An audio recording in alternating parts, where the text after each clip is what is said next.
finally reveals what Haiti really wants now in Syria.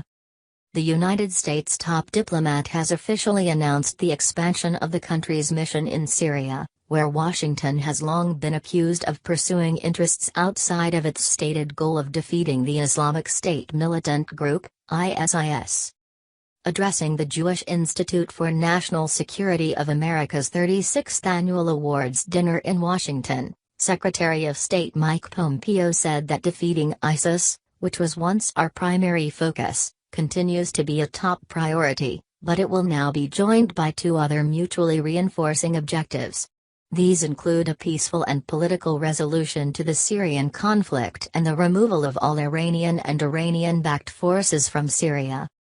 The US and Israel have accused Tehran of expanding its influence in the country by supporting Shiite Muslim militias also battling ISIS, as well as an Islamist-led insurgency battling to overthrow Syrian President Bashar al-Assad, an ally of Iran and Russia.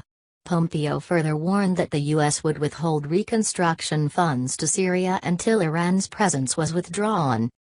"We've been clear, if Syria doesn't ensure the total withdrawal of Iranian-backed troops, it will not seek, not receive $1 single from the United States for reconstruction," Pompeo said. The U.S. first became involved in Syria before the rise of ISIS, which evolved out of the ultra-conservative Sunni Muslim insurgency that gripped neighboring Iraq in the wake of the 2003 U.S. invasion.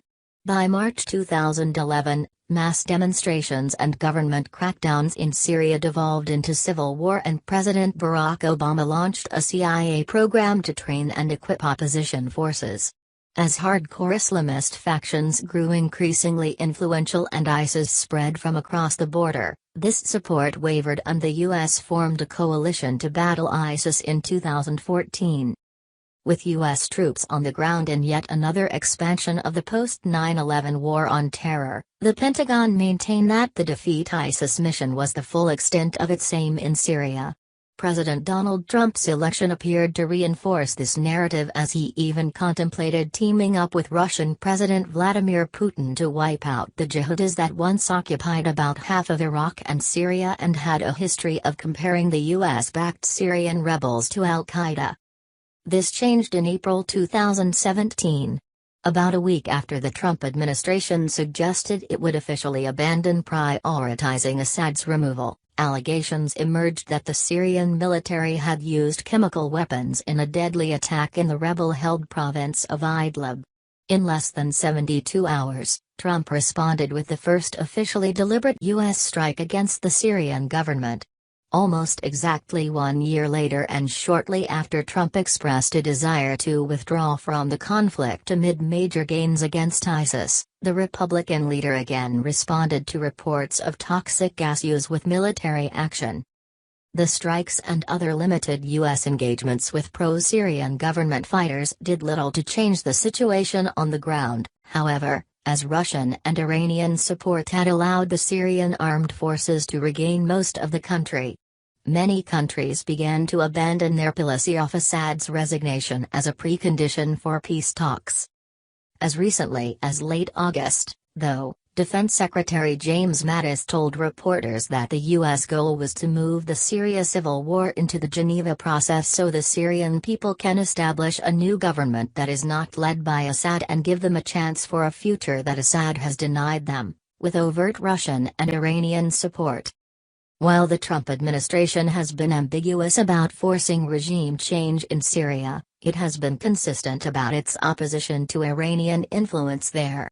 Back in January, former Secretary of State Rex Tillerson appeared to include curbing Iranian influence as part of the self-proclaimed U.S. mandate in Syria, and Pompeo's recent remarks were just the latest affirmation of this mission creep. In May, Trump scrapped a 2015 nuclear deal with Iran despite pleas from European allies as well as China and Russia. Trump has very much aligned U.S. policy with that of Israel, which has exchanged existential threats with Iran for decades. For years, Israel has bombed sites with suspected links to Iran in Syria and has vowed to continue doing so despite Russia's recent delivery of S-300 surface-to-air missile systems to the Syrian armed forces after they accidentally shot down a friendly Russian Il-20 surveillance plane during an Israeli raid last month. Last week, U.S. Central Command Chief Joseph Votel told a media briefing that his mission is strictly focused on defeat ISIS in Syria, but said that "I think we do place an indirect role in supporting our broader pressure campaign against Iran." The statement came after National Security Advisor John Bolton, a particularly a long-time hawkish voice on Iran, asserted last month that "we're not going to leave as long as Iranian troops are outside Iranian borders, and that includes Iranian proxies and militias." In the meantime, Iran, which recently targeted ISIS militants in Syria with a missile strike that reportedly landed just 3 miles from U.S. troops, has joined Syria and Russia in calling for a complete withdrawal of U.S. forces in Syria. Damascus considers Moscow and Tehran to be legitimate international partners but has accused the U.S.-led coalition and Turkish troops of illegally occupying stretches of Syrian territory. In backing the Syrian Democratic Forces, a mostly Kurdish faction looking to gain autonomy across northern and eastern stretches of the country under its control, the U.S. has been accused by the government of trying to divide Syria. The Syrian Democratic Forces themselves have displayed a willingness to negotiate with Damascus, but talks have reportedly stalled recently as Syrian Foreign Minister Walid al-Muallim accused the U.S. of pressuring the Kurds to push for separatism. About 2 weeks after Trump and Israeli Prime Minister Benjamin Netanyahu blasted Iran at the United Nations General Assembly and Iranian President Hassan Rouhani defended his country, Syrian ambassador to the UN Bashar al-Jafari criticized the body on Monday for not scrutinizing the presence of foreign forces whose presence was considered illegal by his government.